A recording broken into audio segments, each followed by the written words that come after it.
All right, well, seeing it's 16:02, today is, boy, oh boy, today is, good grief. We are looking at Tuesday, 18 April. No, that's not right. How's that happen? Hopefully not. Wait a minute. Right, January 16th. This is Tuesday, 16 January 2024. It is winter. Welcome. Happy New Year, everybody. New calendar year. Call to order the the Cape Cod Gateway Airport Commission. First meeting of the calendar year. And may we have, I guess I got to make an announcement here. This meeting of the Cape Cod Gateway Airport Commission is being recorded and broadcast on the Town of Barnstable's Government Access Channel. In accordance with Massachusetts General Laws, Chapter 30 Alpha, Section 20, the chair must inquire whether anyone else is recording this meeting, and if so, please make your presence known. Okay, hearing none. And since we don't have anybody in the visitors gallery who I would ask to identify for the sake of the minutes, we'll have a roll call, please. Sure. Chairman Griffin, Here. Vice Chairman Flores, Here. Clerk Wild, Here. Commissioner Beerworth, Here. Commissioner Bailey, Here. Commissioner DeGeorge, Here. Commissioner Gio, Here. and the Yarmouth West Rep, Christine Greeley. Here. We have a quorum. Okay, thank you very much. If everybody would just stand and appreciate Please, yes, and please mute yourselves mute while yourself, and we'll have a pledge of allegiance, please. Pledge allegiance to the flag of the United States of America and to the republic for which it stands, one nation under God, indivisible. Okay, thank you very much. We have minutes of the November meeting. Everybody, did we see them? Everybody? Anybody? Norm? I've seen a motion to approve the minutes of the November 28th meeting as written. Second. Any discussion, additions, or modifications? Hearing none, all in favor signify, raise your hand and say aye. Aye. Any opposed? Fine, it carries. Thank you very much. This is the time for public comment. Any of our public members who would like to address the commission, you're welcome to do so. And we ask that you identify yourself and where you're from, and you got 3 minutes to tell us what's on your mind. And hearing none, we will close public comment. Don't need any commissioner's response. And we will go right to report from the subcommittees. Finance, Commissioner Weil. I'm ready. Cape Cod Gateway Airport Finance Subcommittee met on the 9th of January, 2024. We started the meeting, it was via Zoom. We started the meeting at 8:38 a.m. Commissioner Wiles and Flores were present. Commissioner Bailey had issues with communications, but he was able to hear all of the activity that went on at the meeting. We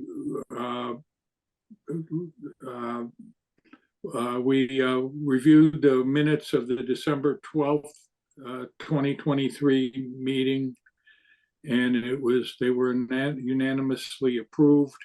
There was no old business. There were 2 items of new business. The first one was FIN 0124-1 to review and approve change order number 5 for the design and reconstruct runway 624 project. And we had FIN 0124-2 to review and approve the travel approval letters for the airport staff. Both of those were discussed, and we voted to move them to this meeting, so we won't go into any further discussion. We had a brief overview of a couple of the manager's comments, but it was relatively brief as Katie was not able to join us. And the meeting adjourned at 9:01. Thank you, Norm. Any questions, comments regarding the Finance Subcommittee? Hearing none, as I understand it, the Infrastructure and Marketing Subcommittee did not have a meeting this month. Is that correct? That is That is- correct, sir. Okay, thank you. For the sake of convenience for certain people that are here and visiting and stuff, we're going to juggle the agenda a little bit. What I'd like to do right now is go to report of the special committees. That'll be Noyes, followed by Chris with the Yarmouth representative. So I will call upon Christina right now for our Noyes report.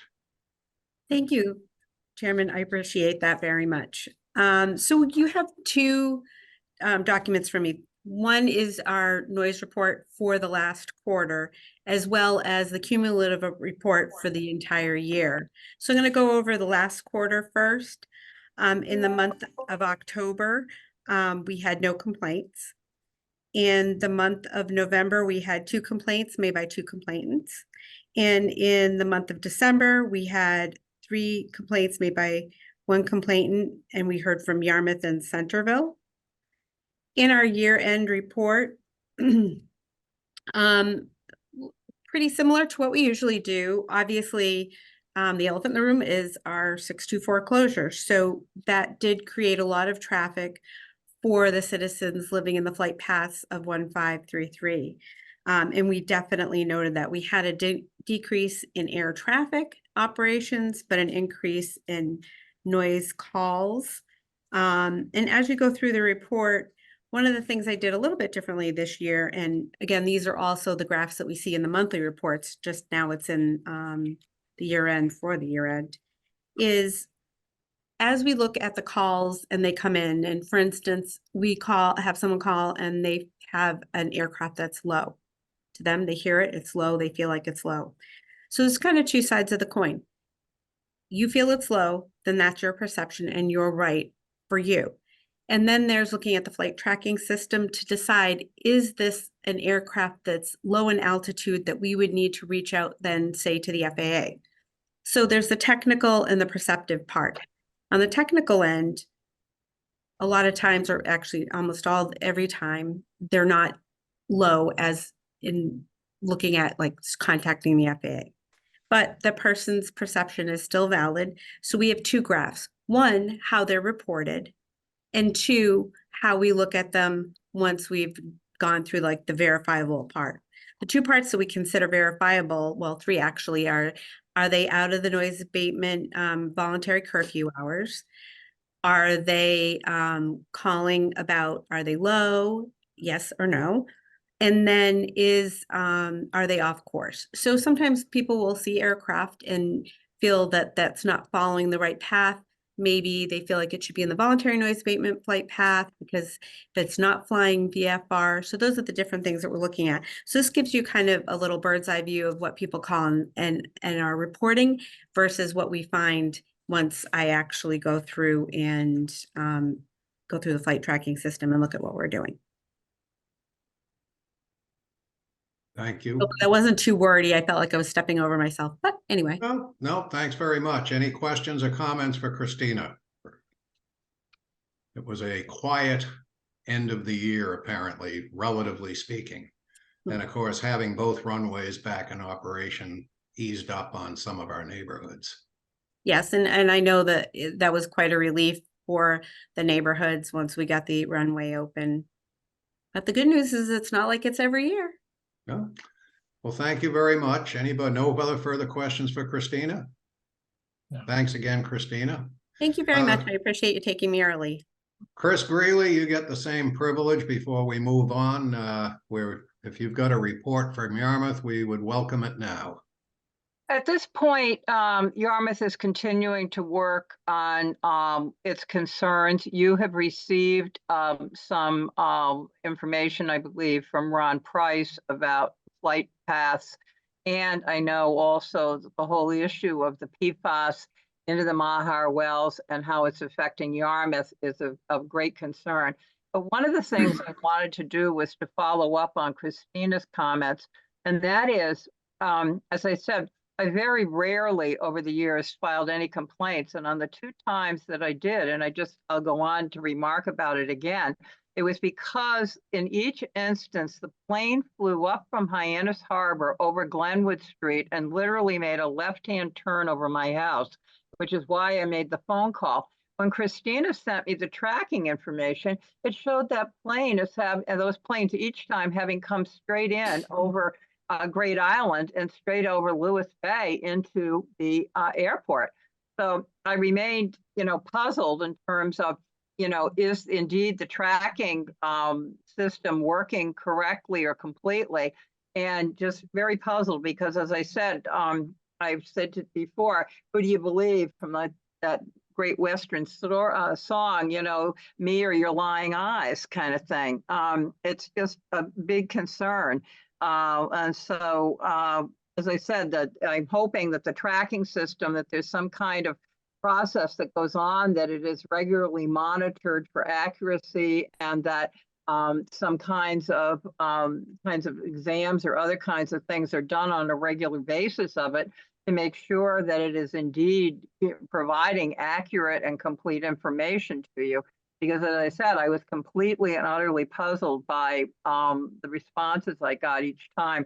As I said, I never would have called with a complaint had it not been 2 planes at 2 different months flying in that precise track. So thank you. Thanks, Chris. Griff, if Yeah. I can just respond to that real quick. Yeah, Um, me too. So go ahead. Thanks, Chris, for your comment. When you initially brought that up to our attention several months ago, we did have the team from Vector investigate the system to make sure that it was still in compliance and tracking appropriately, and it is. So we had them test a couple of different flight tracks and in general test the system, and they have indicated to us that it is tracking correctly. So I can get with Christina in regards to the 2 calls that you made to her and just check in with her again. Thank you. As I said, it's remained a puzzlement, and I'm glad that there is checking and kinds of things done, regular maintenance and everything done on that system, because it is important to people, particularly as they file their complaints, because I know a number of them have some of their own tracking systems now that are fairly sophisticated. So I know that they are indeed compiling data at the same time. Thank you. Sure, thank you. Just along that line, I've pulled up a street map, and it would appear to me that if somebody were in the pattern, maybe doing touch and goes or flight training, somewhere along Glenwood Street would probably be, I'm just guesstimating here, a left base turning to final on 3-3. And if you're staying in the pattern, you wouldn't go out, so you wouldn't be going out over the bay so much. Okay. That's just a thought. Okay. Looking at a map. Thank you. Thank you. Obviously, it's something didn't make sense. Thank you. Okay.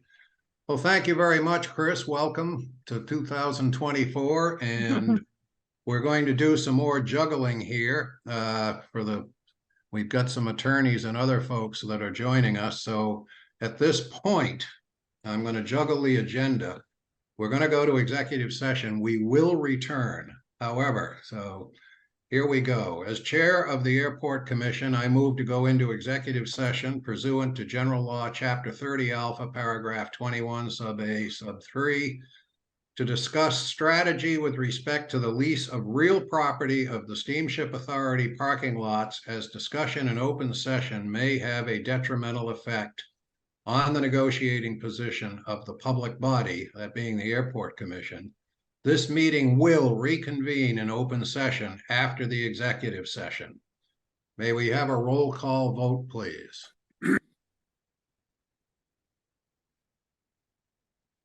Yes. Am I muted? I don't think I am. Okay, got you now, Mary. Okay, thank you. Chairman Griffin, Yes. Vice Chairman Flores, Yes. Clerk Wild, Yes. Commissioner Bearworth, Yes. Commissioner Bailey, Yes. Commissioner DeGeorge, Yes. Commissioner Goey. Yes. Okay, and we need just the time, Griff. Say again? We need the time recorded. Oh, the time is 16:11, call it 16:18. Okay, I will go into executive session then.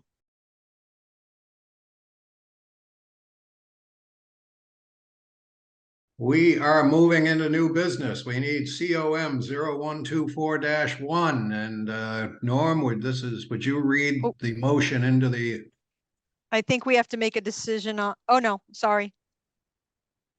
I apologize. Go ahead. Okay, this is COM 01241 and the motion to approve amendment number 5 to the contract by and between Cape Cod Gateway Airport and Lawrence Lynch Corporation in the amount of $9,349.20 to furnish spare runway and taxiway edge lights for the reconstruct of 624. The sponsor is the Finance Subcommittee. It may be acted upon. May I have a second? Seconded. okay. And I guess we discussion, turn it Katie? over to Chris or Katie, one or the other. I am going to turn it over to Chris, Senior Project Manager. He'll provide a summary of the proposed change order. And I've also popped up on your screen an overview of where we are on the change orders overall for the project. Good afternoon, everybody. We're going to go over this evening change order number 5 for the runway project in discussion with MassDOT Aeronautics and the FAA. It came out that spare lights are eligible for the project. So unfortunately, we didn't catch it during design, but as a change order, we captured this. This is for 11 lights for the runway. It's a combination of edge lights and some taxiway lights and some runway edge lights as well. So this breakdown, it's $9,349.20. The FAA will be paying 90% of that. MassDOT Aeronautics paying 5%, and the airport paying 5%. There's the breakdown: $8,414 from the FAA, $467 from MassDOT, and $467 as a local share. Again, this is for 11 lights for the runway 624 project to act as spares. Chris, can you go over a little bit about why these lights are a little bit different in regards to our typical lights that we've used in the past for runway edge lights, and why it's important to have these additional lights post this project? Yes, ma'am. So historically, most lights were incandescent, pretty much power coming to the light fixture and a light bulb. There's some other components, but basically that was it. These now are LED lights. These lights specifically consist of a light fixture that actually has light packs attached to both sides of it. So it's a much more complicated light. However, the LEDs are much more efficient. They are brighter in some instances, and they should last a much longer period of time. However, being that they're LED in the way that in their light packs, each fixture is much more expensive.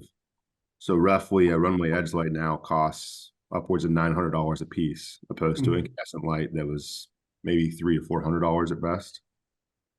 And also the lead time for these items is proven to be pretty long. We're looking at 4 to 5 to 6 months possibly before actually getting these lights on hand. And obviously we have Part 139 compliance requirements to make sure that we have lights that are working and we don't have multiple lights that are out next to each other. So getting these spares on hand will allow us to repair any malfunction lights or lights that are hit. We can repair them with these spares and maintain compliance of our runway. Anything you'd like me to add to that, Katie? No, I think that's it. I just wanted to make sure that we covered why we want to have these on the shelf and ready to go, you know, to meet our 139 requirements. So thank you, Chris. Yes, ma'am. Any questions from the board? I other- drove by the airport on Sunday night with my wife, and she commented on how nice the lights looked. So I wanted to pass that on. We appreciate that. We'll take that as a win. She's an artist. Any further discussion? Call the question. All in favor signify aye. Raise your hand. Aye. Opposed? Hearing none, it's unanimous. Thank you all. Commissioner Flores, would you do -2, please? I don't have the language in front of me, so could someone else do that for me? Okay, back to Norm. This is COM 0124-2. Review the motion to approve the travel approval letter submittal to the town manager for the staff live fire training and American Association of Airport Executives Loretta Scott Accreditation Certification Academy. The sponsor is the Finance Subcommittee, and it may be acted upon, and I need a second. Seconded. Thank you. Oops. So at the request of the town manager, any type of training that the airport or any of the town employees are going to go to, the town manager wants to see that a travel approval letter has been supplied by the division. And that's for conferences, seminars, training of our staff. So in 2024, the budget approved the funding for various training and conferences to ensure staff is properly trained to implement all aspects of their jobs and to meet federal certification criteria. Airport management has approved the following in training and seminars in our 2024 budget. For 5 staff members to be attending the annual required live fire training to maintain their training requirements to meet Federal Aviation Regulation Part 139. The airport is required to send staff to FAA-approved training facilities. The airport operations firefighting staff must attend a one-day recurrent live training annually. We typically send 5 employees in April and 5 employees in September. So you will see this request come up again in the fiscal year 2025 timeframe for those 5 that we need to send in September. Funds have been budgeted for the 2024 season with 2 classes at $6,000 per session. So we do have money in the budget. We also have 1 staff member that will be attending the American Association of Airport Executives, or AAAE, Loretta Scott Accreditation and Certification Academy. The AAAE course is held at various times during the year and is recommended as part of an industry standard for professional development of airport management professionals. The course is a 1-week course in duration. It provides attendees with an intensive review of the body of knowledge of modules. There's several chapters and modules that the employee will be studying prior to this 1-week course. The modules include everything from finance and administration for airports, planning, construction, and environmental planning, airport operations, security and maintenance, and communications and community relations. So it's the gamut of tasks that a typical airport manager would be involved in. So this year's event is in Dallas, Texas. 1 staff member, Mr. Matt Elia, will be attending the training in March of 2024 if approved. We did set aside funds in our budget to cover this training as well. Any comments or questions? Yes, Commissioner Gio? Yeah, I was looking at the letter that we're sending over to the town manager, and I found it curious that none of the financial information was in there. I know it references that this was approved in the budget, but and maybe this is how it's done here, I don't know, but I know if I was the town manager and I got a letter like that, I'd say, find out what the price is on this before I sign my name to it. Is there any reason why that was not included? We can include it. It was already approved in the budget, but I certainly can modify the letter to include the dollar amounts. That's not a problem. Yeah, I think that might be a good idea, but that's my only comment. Sure, I can change that, Mark. Okay, thank you. Any other questions, comments? Hearing none, I'll call the question. All in favor, please signify aye and raise your hand. Aye. Any opposed? Unanimous, thank you. That carries. Okay, I'll read the next one. COM 0124-3, approval of the option chosen in executive session to move forward in the future the disposition of the Steamship Authority parking lot, and we move to table that. Is there a second? Second. All in favor, signify. Mr. Chairman, point of order. Yes. I'm not sure what this motion is about. We took Okay. action in executive session to put it on the next agenda. All right. I don't know why we're doing the motion I just now. thought I'd make it official that this got tabled, but if it's unnecessary, I'll take your advice. I would recommend, yeah, that we Ignore dispatch this motion. Just ignore it. Yeah. Any other comments? Okay, we've done everything else except for updates. And I will try to be brief. Most of the updates are just providing the commission with additional information that we've provided each month. We do not have a financial review. I will be providing an update to that within the next few days, so I'll provide that to the full commission. Monthly business plan review. We did identify at least 2 members of the commission that would be on this subcommittee to develop the strategic plan. I did put out a couple of dates where we could meet with that. I think those dates have passed, so I can send out a couple more. It might be easier, Mark, Geo, since your schedule is packed for business in general, for you to provide us with a couple of dates that might work. And then Norm, we'll see if that fits in with your schedule as well. Does that sound good? Yeah, I'm pretty open. Well, another thing too is I think that this may go smoother if we designate a chairman for this ad hoc subcommittee, and that puts the responsibility on somebody moving this ball down the field. Do I hear a volunteer? I have a nomination. I figured that. I'll throw myself on the hand grenade to save everybody else the effort. Congratulations. Okay. And yes, let me take a look at some dates and get it back to you. Yeah, I will In do the that. interim, I'll provide you with the feedback that we received from the consultant, and then we can put that as the first course of discussion, and then decide where we're going to go from there. Sure, sounds good. Okay. Thank you. American Airlines update. So they are in possession of the draft lease. They are waiting for graphics that show the areas within the terminal that they'll be leasing from us. Cape Air has agreed to move one of their counters further down the line where they don't need the baggage belt in order to run their business. So we'll be working with them on that. So everything is moving smoothly. We did have a meeting with American Airlines marketing team and the airports team, Pierce Cote, in regards to the best course of action to further market the new service. We will be going most likely with radio, going into the future with radio. That seems to work well on Cape Cod. We also have some other suggestions from the team that we've used in the past. So the next infrastructure meeting, I will have a guest speaker.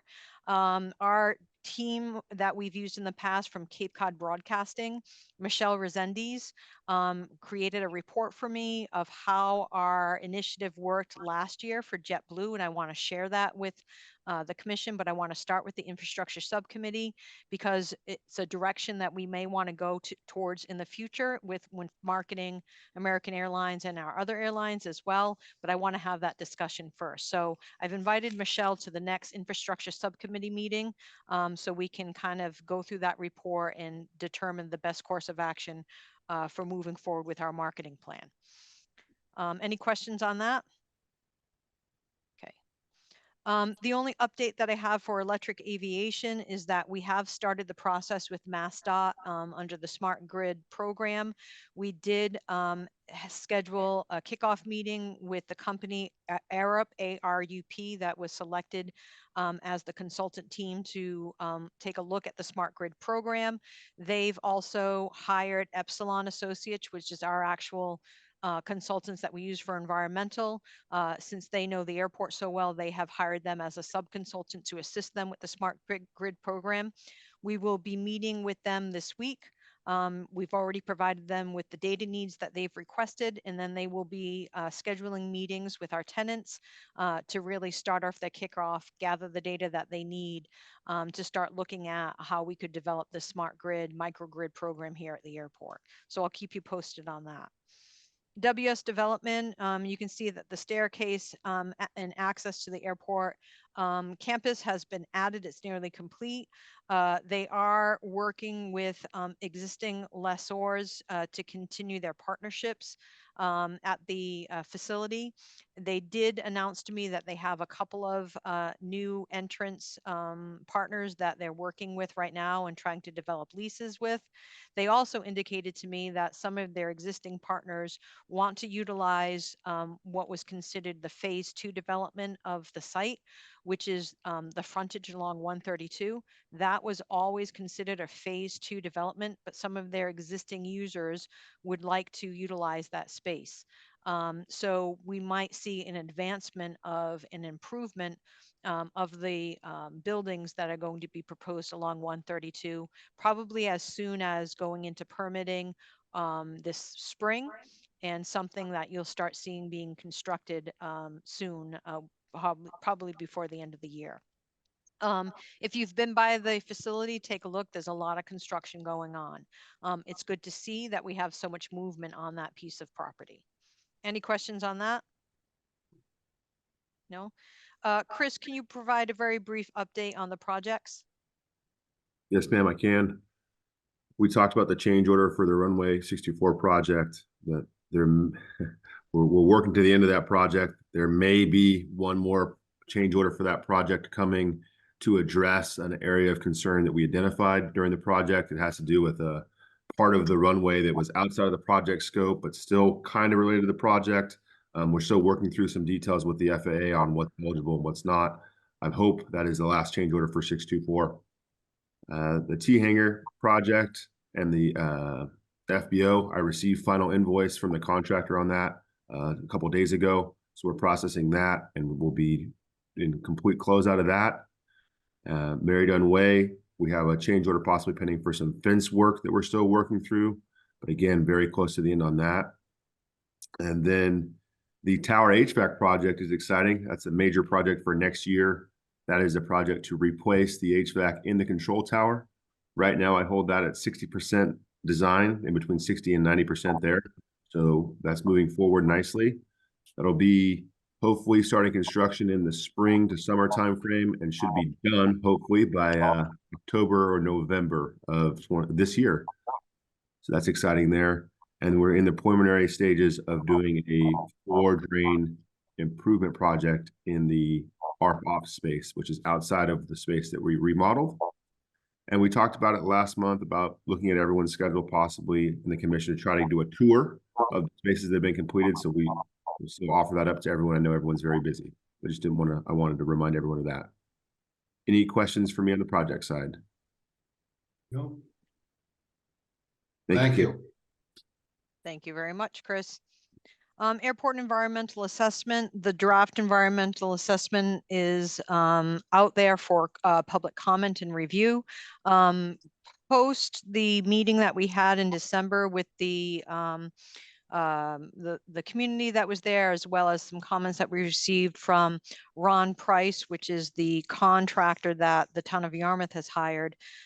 We have asked our team from Airport Solutions Group to develop a scope of work for us to look at helicopter routes, for tour helicopter routes based on public comment.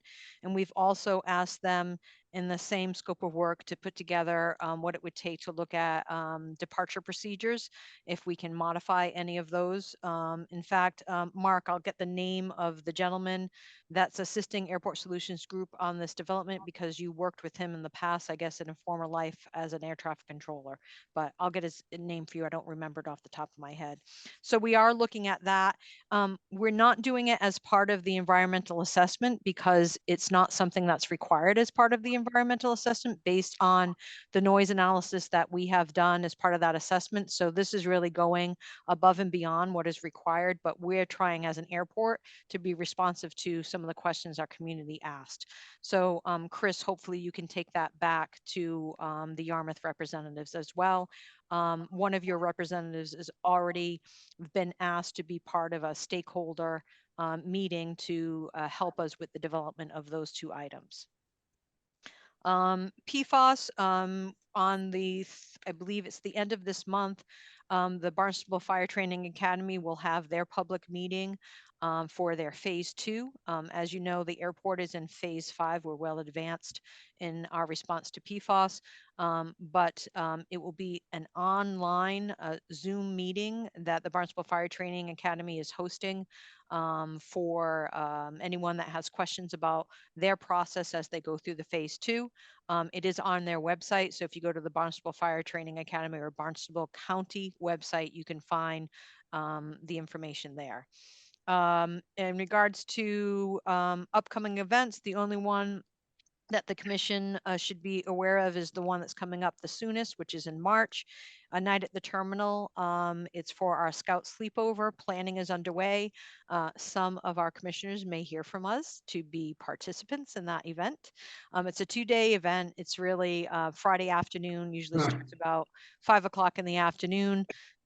We have a program for the students ending with story time, and they go to sleep about 8 o'clock, Matt, 8:30, 9 o'clock, somewhere around there. Well, they don't really sleep. They have to settle down. And then we meet them again in the morning. They get up bright and early and they have breakfast at the airport, and then they finish off their tour, and then they typically depart the airport sometime around 11, between 11 and 12, depending on our schedule. So we'll be keeping you informed about that. I do not have any other items on the list of updates. I have a question. Who is the person who's asked to serve on that subcommittee? Linda Bollinger. Okay, thank you. You're welcome. Well, great. Thank you, Katie. Thanks for the updates. Anybody have any questions regarding any of the projects or updates? We'll go to announcements, commissioners' comments. Anybody have anything they'd like to chime in before we adjourn? Commissioner Gio. So we had mentioned this before, I think offline, Wendy, I think you and I were talking about it, but the placement on the agenda of public comments, we were interested in the commissioner's opinions as to whether or not we might be better served if the public comments came at the end of the agenda, because oftentimes the public comments ask questions about things we're going to address but haven't addressed yet. And if it came at the end, not only would we have the public attending the entire meeting instead of just sitting in the public comments and leaving, but it would also give them an opportunity to be informed about the questions that they have before they ask them. Katie, thoughts? John? Yeah, I I'm don't have, open either, sorry, Go John, ahead. go ahead. I was just, I'm open either way. I mean, traditionally, it's been at the beginning, town council and most other commissions and boards. If there is public comment, it's usually at the beginning, but I mean, I don't have a dog in this one. I don't care either way. Yeah, it doesn't matter to me either. It gives them more information through the course of the meeting. Well, with the stroke of a pen, I can move it sometime. Wendy, did you have thoughts on it? I think that should be moved to at the end. I have a concern in that if you take a look at the executive session you had in the middle of your meeting, where are people going to go, and are they indeed going to be able to come back after the end of the meeting? I just think it's a concern for many, many people, particularly when you're holding a 4 o'clock meeting and may need to be getting home, things like that.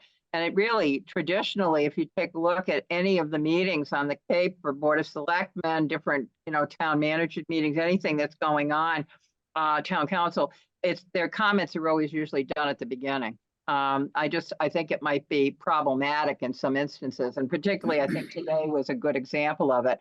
I mean, Chris did a good job babysitting, but I'm not sure a lot of other people would have been as happy. Thank you. Thank you, Chris. Good point. Typically, the executive sessions go at the end of the meeting. We did it out of order today for a particular purpose. And I know that in many other town meetings, it comes at the beginning, but to me, that's just, well, that's what everybody else does, so that's what we should do, rather than placing it at a deliberative point that we think would best serve those who are interested in our business. But if you think about it, how would you know where and what time the end of your meeting would be for someone who was planning, who wanted to come to make a public comment? They'd have no idea whether they should arrive at 4:20 at 5:52 or when. They do know to show up at 4 o'clock and when you'll be doing it. I mean, I think it should be some concern in terms of if you really want to have public comment. And I think for the most part, you've been very good about allowing someone to raise a question if something's come up during the course of the meeting, that for them to be able to ask or answer. And I don't think it's been terribly disruptive, from the meetings that I've seen to this. And I think it might be a real concern, to tell you the truth. Thank you. Thank you, Chris. Thanks, Chris. Good points. Any other questions? Any other comments? Any other commissioners' announcements? If not, yes, Katie. Sorry, I just a course of going back to the public meeting, I can reach out to Ann Quirk, the town clerk, and just ask her opinion in regards to that. She might have a legal reason as to why the public process is held at the very beginning. I don't know the answer to that, but let me ask Ann. Very Yeah. well, thank you. I'd also be interested in hearing from Bradley and Wendy, their thoughts. Well, yeah, I'm not unmuted.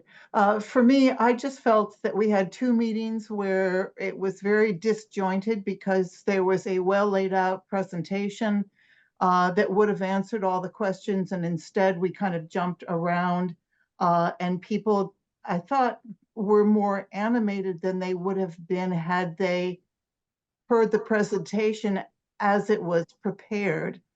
I also I know that they knew to be there at 4 o'clock, but we had a number of people who arrived late after the public announcement period was over. So I don't know, to me, it's more logical to be at the end, but.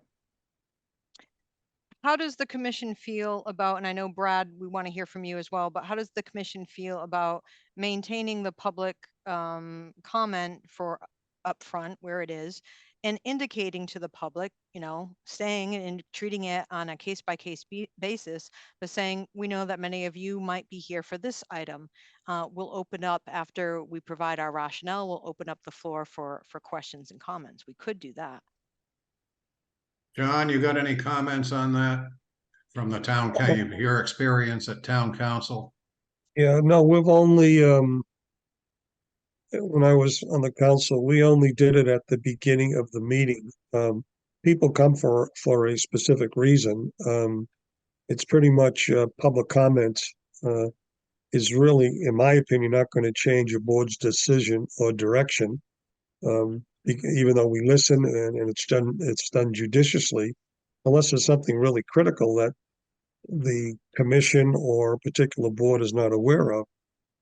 Most of them have done their homework accordingly, following any rules, any regulations. So, I don't really see it as an issue. I mean, usually, my past experience has been people come and they speak. They'll stay for whatever the item is that they wanted to that they wanted to hear about, and then they leave. Whether it has been voted in their favor or has not doesn't really doesn't really matter. I mean, I think back to what we just had with the helicopter issue. That was probably the most public comment that we've had, at least in my tenure, both as a commission member and as the former liaison to the airport commission for a number of years from the council. It's been minimal at best. But even when people have the opportunity to voice their opinion, if we as a commission don't agree with them, then they're going to leave anyway. I mean, that's why I say I don't think it makes any difference whether it's at the beginning or the end, personally. But I do respect Chris's comment about people trying to figure out when to do it. So if it makes sense to move a item of, if everybody, usually when there's when there's a core group, when there's a critical mass coming, it's for a particular issue. So we could basically take that issue, as you suggested, and do it at the beginning and then do public comment after it. Maybe that would be the compromise. Yeah. My observation in a moderated meeting is that public comment is open for the public to speak. It is not intended to turn into a dialogue, I don't believe, and I could be wrong. And generally speaking, after that, it says commissioner's response to or town councilor's response to public comment. They may or may not choose to respond at all. And but I don't think it's intended to be a dialogue. And John, correct me if I'm wrong. No, it's not at all. I mean, there is an agenda that is set. They have the opportunity to speak. Whatever they speak to, we as whether it's the town council or whatever the board might be, can respond accordingly. But when it comes to an item on the agenda, uh, they do not have the right to speak. That is up to the commission or to the council at hand. That's our responsibility. Okay. Any other comments? I think for Let's- now, let's- say Let's hear again, what the town clerk says. say again, Brad. Let's hear what the town clerk says. Fair enough. For the moment, we'll leave it as it is until otherwise advised. Any other comments? If not, I'll entertain. I thank you all. Welcome to 2024. And hopefully another really good year for everybody. And especially anybody that's been suffering from an illness. And I'm sure that I know that there are a few of us that got caught up in something over the last few weeks. So be well, everybody. Thank you all for everything, and I will entertain a motion to adjourn. So moved. What Second. time, Deb? Seconded. The time is 17:27. All in favor, signify aye. Aye. Opposed? Done. Thank you all very much. Appreciate your efforts.